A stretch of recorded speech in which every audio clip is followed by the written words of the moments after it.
নমস্কার সুধী সুপ্রিয় দর্শক মণ্ডলী, ভোরের আলো ইউটিউব নিউজ চ্যানেলে আপনাদের সবাইকে স্বাগত। আজ 27 অক্টোবর সোমবার। আপনারা দেখছেন ভোরের আলোয় আবহাওয়ার আপডেট। আবারও দুর্যোগের কালো মেঘে ঘনিয়ে আসছে বাংলার আকাশ। প্রবল গতিতে ধেয়ে আসছে ঘূর্ণিঝড় মান্থা।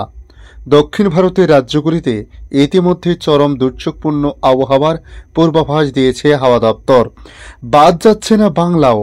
ঘূর্ণিঝড় মান্থা স্থলভাগে আছড়ে পড়ার সময় বাংলাতেও দুর্যোগের ঘনঘটা থাকবে। একটানা ভারী বৃষ্টির পূর্বাভাস রয়েছে বাংলা জুড়ে। তাই সপ্তাহভর কোন কোন জেলায় কেমন বৃষ্টিপাত হতে পারে, আবহাওয়ার পরিস্থিতি কেমন থাকতে পারে, মন্থার প্রভাব কতটা পড়তে পারে, পাশাপাশি আর কি কি সতর্কতা রয়েছে, মৎস্যজীবীদের জন্য নতুন কোনো সতর্কতা জারি করা হয়েছে কিনা, সমস্ত কিছু তুলে ধরব আজকের এই ভিডিওর মাধ্যমে। আসছে বিস্তারিত আলোচনায়। আবারও দুর্যোগের কালো মেঘে ঘনিয়ে আসছে বাংলার আকাশ। প্রবল গতিতে ধেয়ে আসছে ঘূর্ণিঝড় মান্থা। দক্ষিণ ভারতের রাজ্যগুলিতে চরম দুর্যোগের আবহাওয়ার পূর্বাভাস ইতিমধ্যে জারি করা হয়েছে, তবে বাদ যাচ্ছে না বাংলাও। নিম্নচাপ ও ঘূর্ণাবর্তের অবস্থান নিয়ে বর্তমান যে আপডেট দেওয়া হয়েছে, বুলেটিন অনুযায়ী দক্ষিণ পূর্ব বঙ্গোপসাগরের উপর সৃষ্ট নিম্নচাপটি পশ্চিম ও উত্তর পশ্চিম দিকে অগ্রসর হয়ে গতকাল গভীর নিম্নচাপে পরিণত হয়েছে। আজ সকালে দক্ষিণ ও পশ্চিম সংলগ্ন পশ্চিম মধ্য বঙ্গোপসাগরে ঘূর্ণিঝড়ে পরিণত হওয়ার সম্ভাবনা রয়েছে।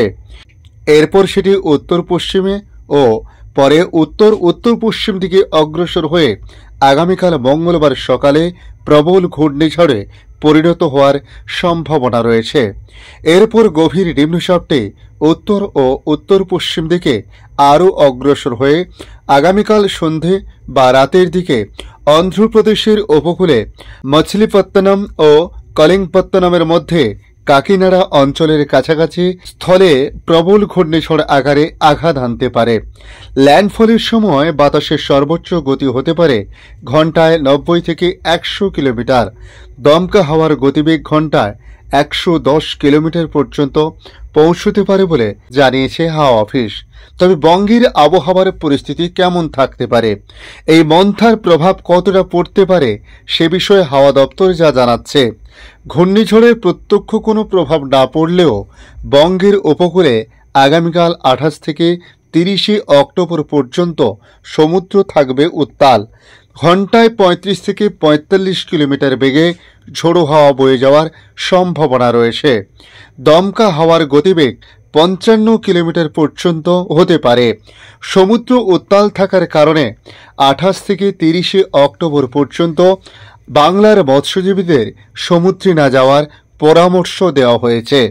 যারা গভীর সমুদ্রে রয়েছেন তাদেরকে আজকের মধ্যে ফিরে আসতে বলা হয়েছে। তবে দক্ষিণবঙ্গের আজকের আবহাওয়ার পরিস্থিতি নিয়ে যে আপডেট তুলে ধরা হয়েছে, আজ দক্ষিণ 24 পরগনা, ঝাড়গ্রাম, পূর্ব পশ্চিম মেদিনীপুর জেলার এক বা দুটি জায়গায় হালকা থেকে হালকা মাঝারি বজ্রবিদ্যুৎ সহ বৃষ্টির সম্ভাবনা রয়েছে।